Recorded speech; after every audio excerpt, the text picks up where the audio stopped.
Daniel woke up every morning to the same alarm, the same weak sunlight slipping through his worn curtains, and the same dull weight pressing on his chest as if the day ahead had already been decided for him.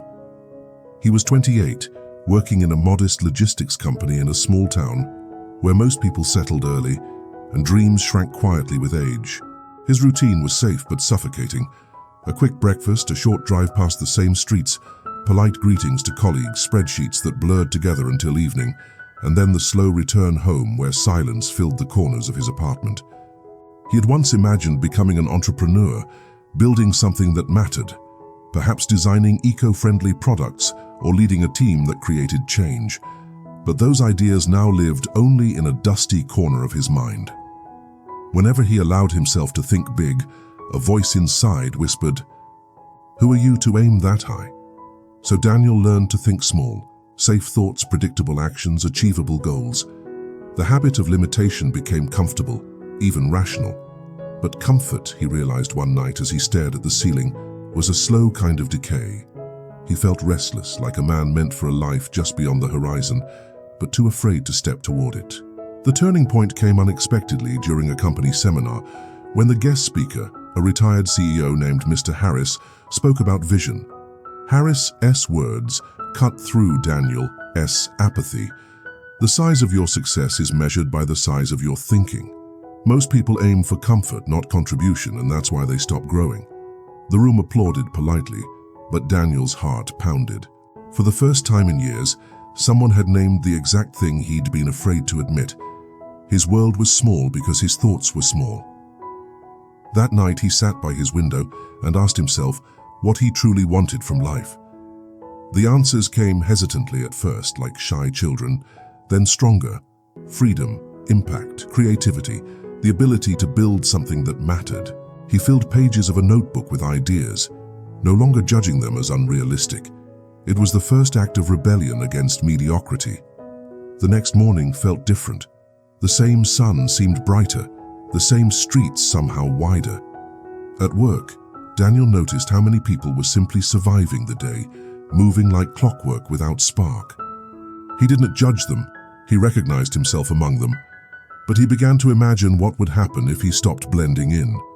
He started small, reading books about leadership and mindset during lunch breaks, listening to podcasts about entrepreneurship on his commute, and writing down one bold idea each night. The act of thinking big became a practice, a mental exercise that stretched his imagination. He realized that bold thinking wasn't arrogance, it was the courage to see possibilities before they existed. Over weeks, Daniel's energy shifted. Colleagues noticed he spoke with more enthusiasm, volunteered for projects, and approached problems with creativity instead of complaint. Yet progress brought friction too. Some co-workers teased him for trying too hard, and his manager warned him not to get unrealistic expectations. These comments stung, but Daniel remembered another line from Harris's talk. When you start thinking bigger, small minds will feel threatened, keep going anyway. He decided to treat criticism as confirmation that he was growing. Slowly, he began saving money, cutting unnecessary expenses, and sketching a plan for a side business, a logistics tech solution that could streamline deliveries for local shops. It was risky and beyond his current skills, but the idea excited him enough to learn coding at night after work. Each line of code felt like a step toward the life he wanted. Months passed.